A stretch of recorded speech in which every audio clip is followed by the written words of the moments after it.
என் பேர் எழிலரசி, வயசு 35, வயது 157 சென்டிமீட்டர், ராசி கும்பம், நட்சத்திரம் புரட்டாதி 3ஆம் பாதம், சாதி வன்னியில் அக்னிகுல சத்திரியா, அரசாங்க வேலையில் இருக்காங்க, மாதம் 28,000 சம்பாதிக்கிறாங்க.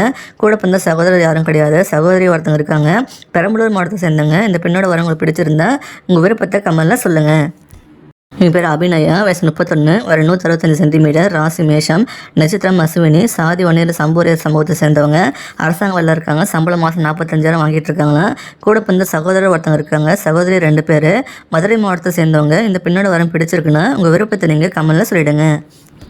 எங்கள் பேர் மைதிலி, வயசு 37, வயது 166 சென்டிமீட்டர், ராசி மகரம், நட்சத்திரம் அவிட்டம் 2ஆம் பாதம், சாதி வன்னியில் நாயக்கர் சமூகத்தை சேர்ந்தவங்க. தனியார் கம்பெனியில் வேலை பார்க்குறாங்க, சம்பளம் மாதம் 13,000 வாங்கிட்டு இருக்காங்களா. கூட பிறந்த சகோதரர் 2 பேர், சகோதரி ஒருத்தங்க இருக்காங்க, ஈரோடு மாவட்டத்தை சேர்ந்தவங்க. இந்த பெண்ணோட வரம் பிடிச்சிருக்குன்னா உங்கள் விருப்பத்தை நீங்கள் கமெண்ட்ல சொல்லிடுங்க. எங்கள் பேர் ஜோதிகா, வயசு 33, வயது 157 சென்டிமீட்டர், ராசி கன்னி, நட்சத்திரம் அஸ்தம், சாதி வன்னியில் கச்சராயர் சமூகத்தை சேர்ந்தவங்க. தனியார் கம்பெனியில் வேலை பார்க்குறாங்க, சம்பளம் மாதம் 15,000 வாங்கிட்டு இருக்காங்க. கூட பிறந்த சகோதரர் ஒருத்தங்க இருக்காங்க, சகோதரி யாரும் கிடையாது.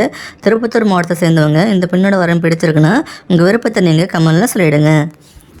எங்கள் பேர் அம்பிகா, வயசு 41, வயது 158 சென்டிமீட்டர், ராசி மகரம், நட்சத்திரம் திருவோணம், சாதி வன்னியில் கச்சிராயர் சமூகத்தை சேர்ந்தவங்க. தனியார் கம்பெனியில் வேலை பார்க்குறாங்க, சம்பளம் மாதம் 12,000 வாங்கிட்டு இருக்காங்களா. கூட பிறந்தவங்க யாருமே கிடையாது, வீட்டுக்கு ஒரே பொண்ணுன்னு சொல்லியிருக்காங்க. கடலூர் மாவட்டத்தை சேர்ந்தவங்க. இந்த பெண்ணோட வரன் பிடிச்சிருக்குன்னா உங்கள் விருப்பத்தை நீங்கள் கமெண்ட்ல சொல்லிடுங்க.